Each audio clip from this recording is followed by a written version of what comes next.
are going to be hearing Reverend Dr. Raymont Anderson for the first time. I know there's at least one. Ooh, all right. This is for you, okay? I'm going to share a little bit. Okay, this is for you, for all of us as a reminder. As a lifelong learner with a passion for self-development, personal transformation, transmutation, and self-awakening, Dr. Ray lives his bliss as a teacher, mentor, speaker, minister, and so much more. This man's resume is unbelievable. He has left no stone unturned. He's a person whose bio cannot effectively catalog all that he is or what all he has done or is doing. And that is the truth. He's a Renaissance man, truly. And if you look, I Googled charisma. There was his photo. Yeah, charisma, right there.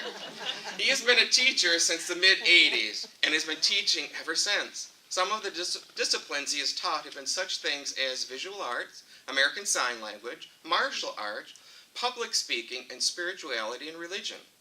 He has authored not one, but 2 books. He's the father of 5 amazing young men and grandfather of 5 beautiful grandchildren. Does it still stand at 5? Are we having a 6 or anything? Okay, fine. Okay, just checking. In June of 2011, he resigned from his full-time job as a high school teacher in Maryland, as a professor at Bowie State University, and as a full-time interpreter in order to begin his right and divine livelihood as a full-time path, ministry. That was divinely guided for sure.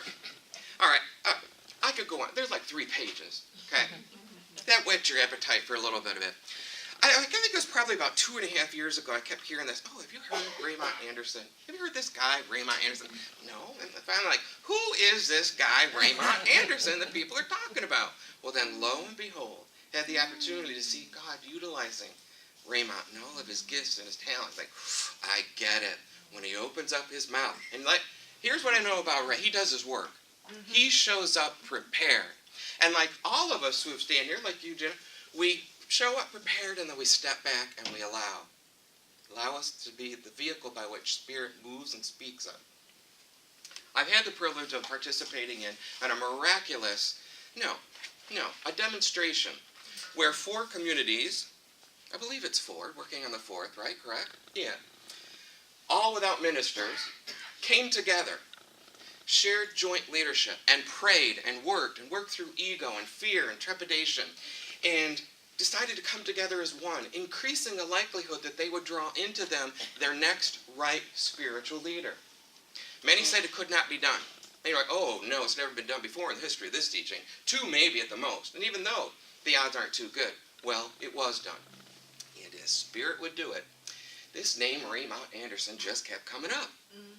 And as Spirit would just do it, Raymont had already taught or spoken at many of these communities. He's one of the most sought-after speakers in this side of the country. And we're going to keep you on this side of the country. Okay? West Coast has enough, thank you very much. Well, to my delight, Reverend Dr. Raymont Anderson accepted the appointment of Senior Minister of the Center for Spiritual Living of Greater Baltimore. A new, vibrant, rich community where, mark my words, marvelous things are happening and will continue to happen. Can you tell I'm a fan? Yeah. You just know when something is right. Yes. And this is so right, Reverend Ray. You know that, right? Yeah. So help me welcome, a warm Laurel welcome, Reverend Dr. Raymont Anderson this morning. In the house. Oh, no such thing as too much. So first, before I say anything else, thank you all for everything, for the floral arrangement that this beloved community sent for the installation. Thank you for the card and the kind words. Thank you for your prayers. Thank you for all of it. And I know that many of you were not able to be there in person, but I know that your spirit was there always. You're loved. Thank you so much. Oh, I was there. Yes, I was. Nothing could have kept me away from it. What's that? Is it all right? Oh, yeah, you do what you need to do. Yeah. Just in case I do a kick. Yeah. So, how is everyone today? Okay. I don't quite believe you yet, but we'll get back to that in a second. So we are in an amazing time of year right now, correct? Oh, yeah. And a couple of days ago, there was a specific holiday that started, and that, the holiday season continues from there on into the first full week of the new year. And we have, there are several others, but we have 5 major greetings that begin here that go on into here. It's time for a test. Can you name these 5 greetings that started a couple of days ago that continue well into the new year? Starting with Happy Hanukkah, 1. Merry Christmas, 2. Happy Kwanzaa, 3. Not that far back. Happy New Year. Happy New Year, 4. One more. Somebody said it. Ramadan. No. The secular one where I don't do this, I don't do this, I don't do this, I don't do this. Happy holidays. What is something that is common to all 5 of these phrases? Happy. Isn't it interesting that we say happy, happy, happy, merry, when happy, happy, happy, happy, and yet this time of year people are the least happy? Isn't that interesting? Now, why would this be? Well, 3 steps back. So the official title for today is, if you're happy and you, all caps, know it, then ... Now the thing is, if you're happy and you know it, what follows? Now in the song, if you're happy and you know it, clap your hands. If you're happy and you know it, stomp your feet. We have that. But for us in this spiritual teaching, if you are happy and you know it. Now, let's pause once again. Because we can be happy on the superficial level of seeking happiness as, well, I need something or someone external to make me happy. Yeah, that's surface, got that. Then there's deeper. In order to feel happy, there's something intrinsic, but there's still this external, okay. But if we go further and further and further and further into that place where the kingdom of heaven is, then we get to this place where we are being happy, right? We're being it. But, we understand that here, right? But even deeper than that, there's a level of, because if I were to ask you, can God be happy? Or is God happiness? Right? So if God is the infinite isness and allness of all things, then it simply is. In the same way, can I be black? Or is it what I am? Because there's a difference between what I am being and what I am. So if we're going to talk about if you're happy and you know it, if you are it, not simply being it, but it is all that you are. Ernest Holmes says in The Healing Anatomy of Prayer, God in me, as me, is me. God in, as, is. And if all that God is, because see, it's easy for us to duality that there's flesh and. Got that? For the sake of linguistic convenience, yes. But ultimately, all there is God. This jacket, God. God showing up as fabric and fibers. God showing up as metal and plastic. God showing up in, through, and as everything. It is not possible to look at anything that is not made of spirit. There is, if God is a circle whose circumference is nowhere and whose center is everywhere, where in there can there be an absence of that which God is? Nowhere. That means every corner of this planet, God is. And if you are happy and you know it, then how does that now demonstrate and express itself in this knowingness? How do you walk the walk as someone who knows I'm not just being happy? I am the demonstration and the expression of that which is happiness itself. There's a difference between, because we refer to God as being omnipresent, omniscient, omnipotent. God is omniscience itself, omnipotence itself, omnipresence itself, demonstrating in, through, and as all things as omnipotent, etc., etc. God is love, showing up in, through, and as loving expression of. But it is what it is. So if you're happy and you know it, then your life has to change. There has to be something that is different in how we show up in the world. There has to be. And especially when we talk about the theme for the month is the will to live. The will to live. Now, who doesn't have the will to live, ultimately? Because if I were to ask you, of the people that you know, family, friends, co-workers, etc., how many of them are happy? And you have percentages, and you say, well, my boss isn't very happy. He's more like Scrooge.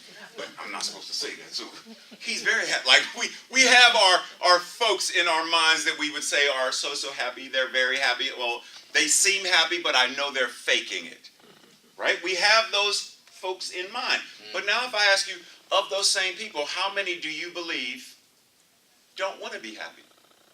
How many people do not want to be happy? Because even in the story of Ebenezer Scrooge, even he ultimately wanted to be happy. Growing up, happy child. Growing up, happy youth. Growing up until something hurt him. And he believed in the hurt more than he believed in the joy and the love. And so he gave up his will to live as happiness. He gave up his will to live as joy in expression. He gave up his will to live as someone who is engaged in this thing called life. He gave it up until he was woken back up. Now the thing is, it was always there. Because if it was truly gone, it wouldn't have mattered if 15 ghosts would have showed up. It'd have been like, bah humbug, get out, bah humbug, get out. Now serving ghost number 77, get out. But it only took 3 to wake him up. Because it took 3 to adjust 3 different aspects of his being for him to say, you know what, I got it. And he re-engaged life.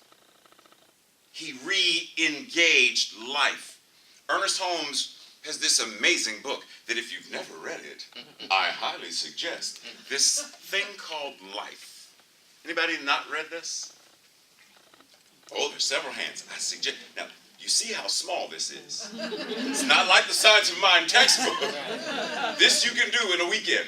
Now, this thing called life, Holmes is using life as a synonym for God. So very easily we could say this thing called God. So when we're talking about the will to live, what we're talking about is re-engaging this thing called life and moving and being and having that alignment, knowing that that which life is cannot end. Life / God cannot end. And as I've established, God is all there is.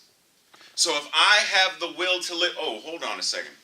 Let us talk about will from, because you know, for those of you who don't know me, Ray loves language. Ray loves the way that you can say one word and that one word have 15 different possible meanings, and how we have misunderstandings and war because we are misunderstanding one another because of word. Okay, so let's talk about will for a second. Are you ready? Yeah. There will be a test afterwards, so take notes. Will, the verb, to intend, to desire, wish something to happen.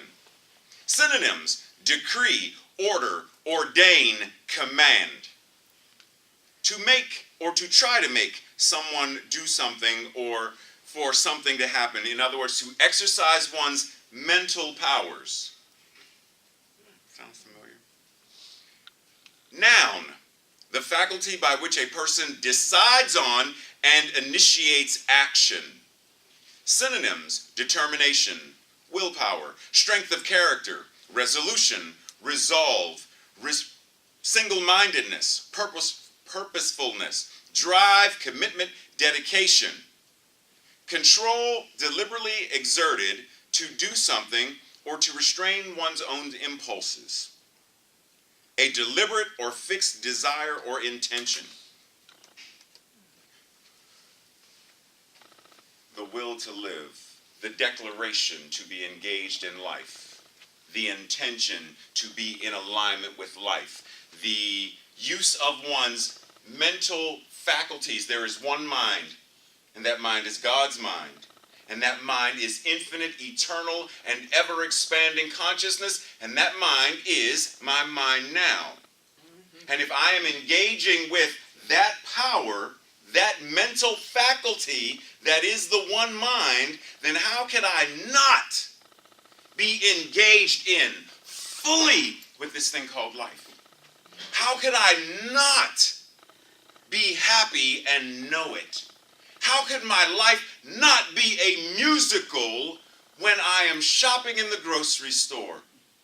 How could my every thought and word when I'm watching the news not be a prayer for this world to demonstrate this is a world that works for the highest and best of all? That when racism shows up, because I have a will to live, and because I know there is only one life and that life is God's life, then I know that anywhere, anything that is showing up that is not life-affirming simply is showing up that way because somewhere in there, there is a not knowingness. Someone doesn't know. Ebenezer Scrooge forgot and slipped into not knowingness. Dorothy slipped into not knowingness, and hence she had to follow the yellow brick road to be reminded. But you had the power all along. You have the cosmic power and have had it all along. That thing which is life, that has never been born, can never die, is present right here, right now, always. Yes. How Yes. do we and when do we say, you know what, Reverend Lee, I've been playing with this thing called science of mind for a while. I'm tired of playing. I'm ready to get serious. I'm ready to dedicate my life in a completely different way where I am moving forward with a power of mind, body, and spirit that says, I will not accept or allow anything or anyone to convince me of that which God is not. That means when I'm watching the news, because I know many of us, either we don't watch it because it's too negative, which means on some level we don't have a defense against it. Think about that. Anybody in here a Harry Potter fan? Okay, so when I mention, anybody seen Fantastic Beasts? The Crimes of Grindelwald. Okay, so you know that before Dumbledore was the headmaster of Hogwarts, he was a teacher of defense against the dark arts. Right? Which is the ability to use one's magic to counter evil or the dark magic. Right? Why do we not have our defense against the dark arts?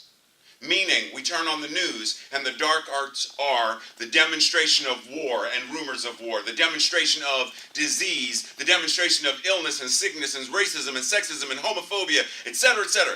That is the dark arts.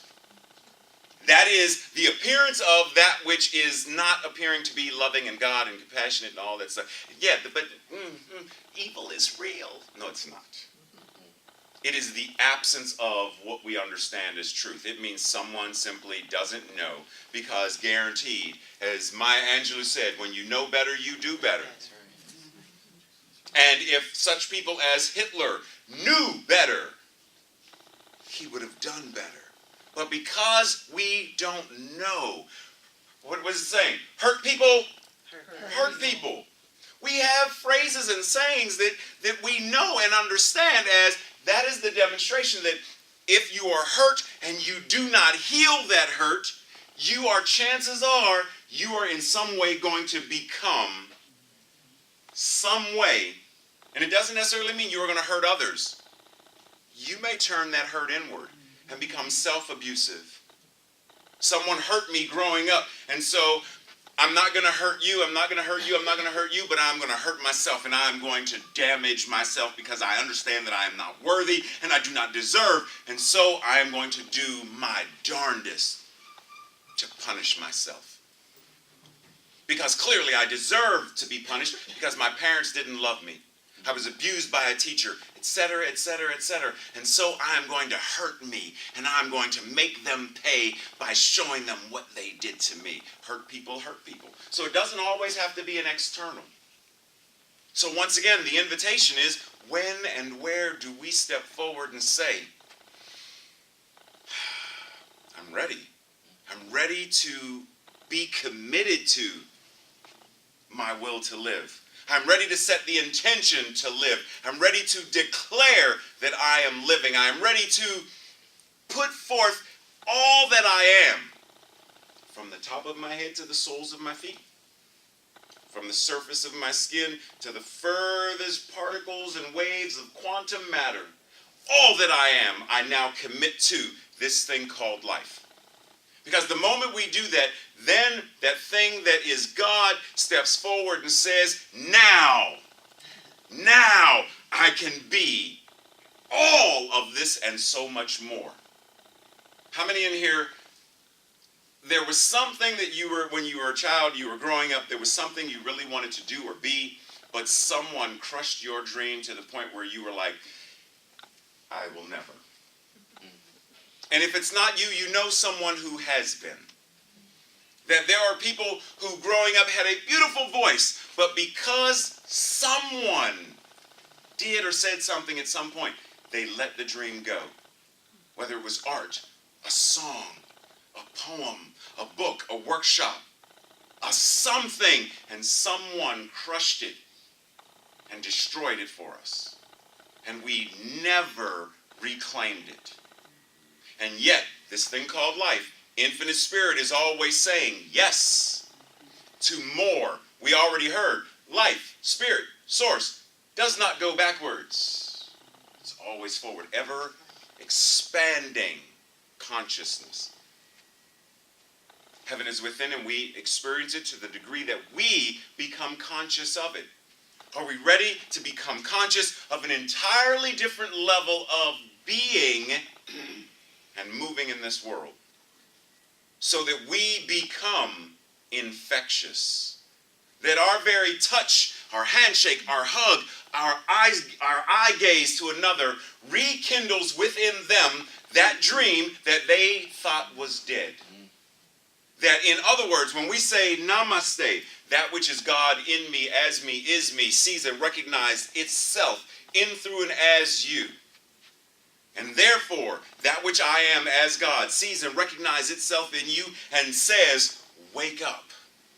You are merely an incarnated, individualized expression of the one. And for whatever reason, you have let yourself believe this more than this. And God says, yes, dream. Yes, believe. Yes, live fully. Carpe diem, seize the day. No more watching the dark arts and letting the negativity become our reality. When we know that there is a power and a presence that is far more powerful than any weapon of mass destruction. Why are we not preaching a gospel of not mass destruction but mass creation? Why are we not moving forward with this philosophy saying we know that this thing called spiritual mind treatment works? We know how powerful we are. We know, and so in order to demonstrate this thing that we say, a world that works for all, I know that my part in that is to believe in myself, to heal myself. Physician, heal thyself, as Jesus the Christ said. Metaphysician, heal thyself, because as we shift and change and shine our light so brightly, nothing on this planet that shows up in discord, disharmony, will ever be able to rule as truth. The dark arts will not be, because there are people who believe that that's true. They believe that there is evil. And many of our brothers and sisters believe, as Reverend Lee talked about, certain dogma. There are those who believe that this evil is a personified, concretized being that can manipulate. And that is their path. Are we praying for them? Are we treating that we get to the point where it is a world that works for the highest and best of all, and there are no children who go hungry? That Baltimore no longer needs a ceasefire, that becomes a thing of history that kids read about and say, so you're saying in the late 2018, 1920s, there was actually a need for, really? That we are reading about the history of. One of the things that I said a couple of weeks ago, referencing Veterans Day, wouldn't it be an amazing demonstration of honoring the veterans when we reach an enlightened point of awareness that we know there is no need for a military? How do we expand our consciousness? And see, we cannot, if we are going to have the will to live, then that's part of it, because the will to live also includes the will to hope.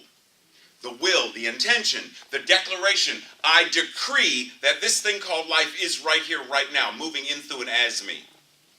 That I, that which is called Raymont, simply is a name. Right. That which I am, God in me, as me, is me. And that which God is, as, and is calling itself Raymont at this point. Right. But what it is declaring. What it is decreeing. What it is moving forward, demonstrating its power to change, transform, transmogrify everything on the face of this planet and beyond.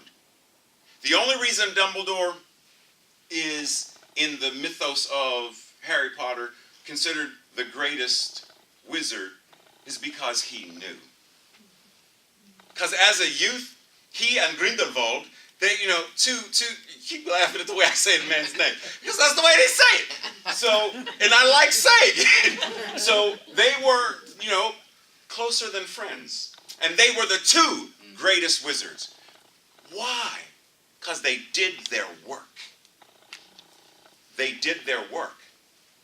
Two, and they knew it. Yes. Are we willing to do the work and to know? Because minus one of those, the equation is off. Because many do the work.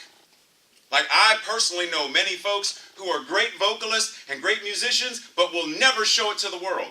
They stay in their shower or their den or wherever they are. They will never bring it to the world because they don't want to face whatever the world may bring or offer them. I know many artists draw, paint, sculpt, whatever, but no one has ever seen their stuff. So they're doing the work, but they don't know. The moment we know, the moment Spirit has said yes, and we hear the yes and agree to the yes, all that is the fulfillment, the joy, the peace, the love, all of that cannot help but to well up within us. It cannot help but to well up and overflow from us.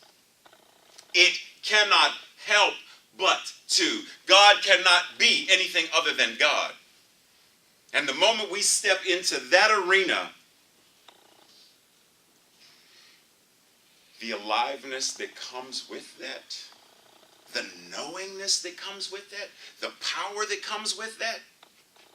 Anybody ever been prayed over by a practitioner and you go into it and you're like, Mashinda, can you pray for me? And Mashinda pauses and she aligns, because one of the things that Holmes said, if you ever go into a hospital and you see a sick person, leave. That's right. Leave. Right. Because you are going into it with the wrong frame of mind. Right. You have to go in knowing you are well, you are whole, you are perfect, and you are complete. So what does Mashinda do? I know. And then the words come. It is God speaking in, through, and as her to itself. And then the one being prayed for, you feel something different. And you're like, whoa, whoa, yes. And then you go out and you move and live and have your beingness. More of us. Because one of the things we don't do is we wait and pray when things are going wrong. Right here, right now. And Tracy just said, that's my time. Hold on one second, please. Give me just... Right here, right now. How many of you have a left elbow? Oh, a couple of... Okay. Were you aware of it before I mentioned it? No. Unless it was hurting or itching or something, it's there, but you weren't aware of it. You become aware of it the moment something happens, and oftentimes it's, I'm not aware of that tooth until it hurts. I'm not aware of this eye until there's an allergy or a contact or something. Like, I'm not aware of it until, ow, my ankle, until there's a... If we know that prayer works, why are we not praying every day? For more and more joy, more and more love, more and more wealth, more and more... God is ever expanding consciousness. Prayer basket should be overflowing with. I am praying for the people who this government does not acknowledge as welcomed into, because I pray for the people in other countries who believe that bombs are, I pray for the people over there who are killing, I'm praying for everything and everyone. I am praying that this joy that I have turns into a joy that I didn't even think was possible, that everyone who sees me and everyone that I see, boom, there's the joy of God. I'm praying for everything. To the degree that, because one of the things that Holmes eventually also said was, we get to a point where we don't need to pray because we are. Yeah. We are it. Meaning simply walking as the energy that flows off of us becomes the healing presence of the infinite I am. That is what it means to step forward into the will to live. The will to be what you already are, God on earth. Let's pray. Simply breathing and allowing ourselves to breathe. Simply allowing the body to do what the body knows how to do. To inhale and to exhale. With no concern over where this last breath went or where the next breath will come from. We simply surrender and allow that which God is, that which Source is, to breathe itself as us. And so from this place of surrender, I speak what I know. God, Spirit, Source, this thing called life is all there is. It's all there is. Therefore, it must be right here, in, through, and as me. And knowing this is the truth, I know that it is not just true for me, but it is true for everyone in this room. Every member of this sacred center, every friend and family member of every member of this center, everyone in this hotel, everyone in this city, it's everything and everywhere God is. And knowing that it is, then I know that all that it is, I must also be. So God is love, I am love. God is joy, I am joy. God is infinite happiness, I am infinite happiness in expression. Happiness made flesh. And what is true for me is true for everyone in this room. All that God is, right here, right now. And so I speak this knowing that at this moment we are now moving forward into an entirely new level of being. Having said yes, that infinite power that is spirit, that one mind, the thing itself is now moving, that the entirety of all of creation is conspiring and creating, building and joining and demonstrating into this world of effects all that we have said yes to. Yes, more health. Yes, well-being. Yes, peace on earth. Yes, love. Yes, compassion.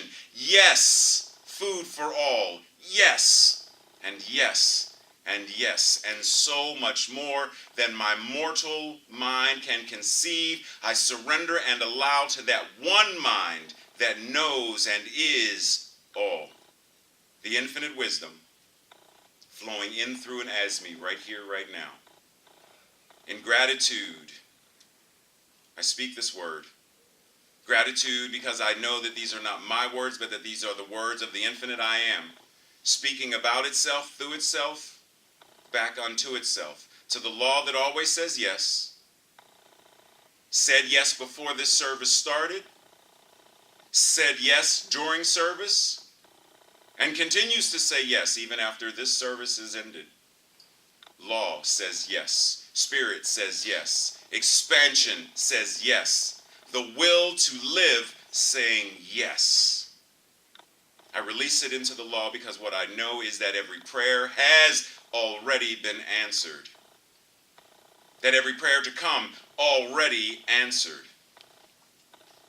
We are the ones we have been waiting for. Spirit, right here, right now. Surrendered because I know. Surrendered because I declared. Surrendered because it is my intention to live, move, and have my beingness as it.